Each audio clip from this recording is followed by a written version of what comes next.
Oh, Jake, you're on the air. Hi, Dr. Ellis, can you hear me? Yes, sir.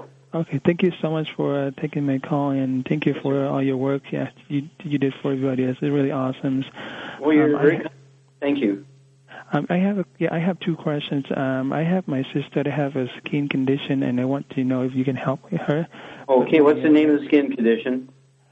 It was she have a rash all over her hand, but my first question was, is that because I listened to your radio so many times, and you always talk about gluten that cause gluten intolerance. Is there a name? Yeah, is there a name for this rash on her hand? It's just eczema, and I want to know what is it that gluten have something to do with the skin condition? And okay. Why is that? Let me ask you a couple of questions really quickly here, so we can get all this in because there's only a few moments left. In this issue, so you may have to call on your second question tomorrow. Yeah. Did your sister have any respiratory stuff like asthma or bronchitis or colds every winter? No, she doesn't have any of that. Okay. Did she ever complain about bowel problems like constipation or diarrhea, irritable bowel syndrome, or colitis? Maybe some constipation, yes. Okay. Yeah.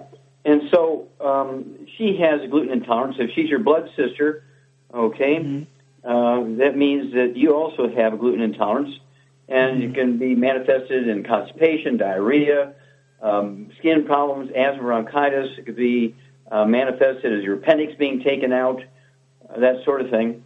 So you need to have a family meeting about this because all your brothers and sisters, all your cousins on your mother's side, your mother's brothers and sisters, and your grandmother, if she's still alive, all have gluten intolerance. So she needs to be no fried food, no processed meats or nitrates or nitrites, no oils, no gluten, no wheat, barley, rye, and oats. And then how much does your sister weigh? About 120. Okay, so I'd have her get one healthy brain and heart pack per month. One healthy brain and heart pack per month. There's a very good reason for that. Because it has more of the nutrients that's missing when you get the skin problem and the lung problem, asthma and bronchitis. This is actually caused by a deficiency of a single nutrient. And you take the healthy brain and heart pack, throw in an extra bottle of selenium, so you can take 6 selenium a day, 2 at breakfast, 2 at lunch, 2 at dinner, a half a dose of everything at breakfast and dinner. I would also get her a bottle of EFA pluses, so she can take 3 of those twice a day instead of 3 once a day, 3 twice a day.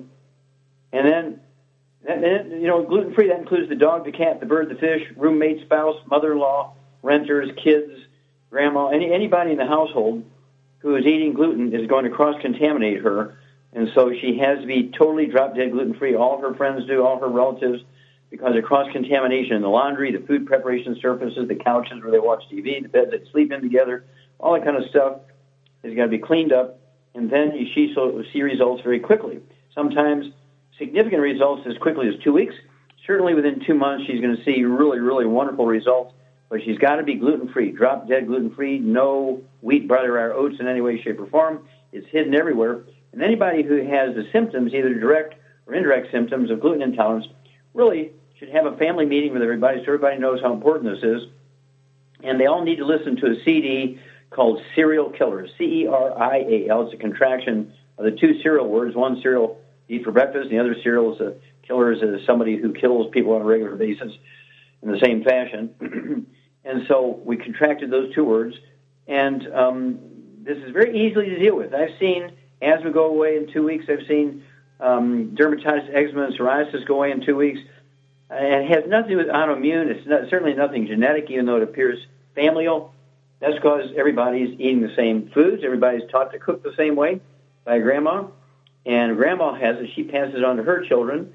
And the women, her daughters, pass it on to their families. And her sisters have it, and her brothers have it, but the sisters pass it on to their kids, and so on. So it's kind of a family thing, not genetic.